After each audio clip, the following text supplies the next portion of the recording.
Hey, this is Steve Myers, your mortgage gardener. We're talking about blueberries today. Yep, got a lot of them. I'm picking them. Gonna grab some here. Already made enough for a new pie. I was reminded how the cyclicality of the blueberries are like the housing market.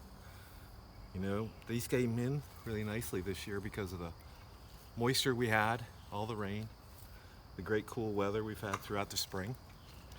And if we'd have the same in the housing inventory, we'd be in good shape. But we will.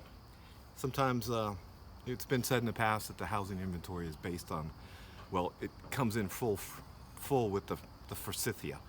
And that didn't happen this year, but I sense it's happening now, or more of them.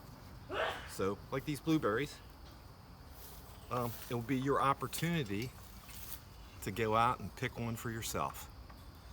This is Steve Myers, your mortgage gardener, with the Mortgage Gardener Method moment. Thanks.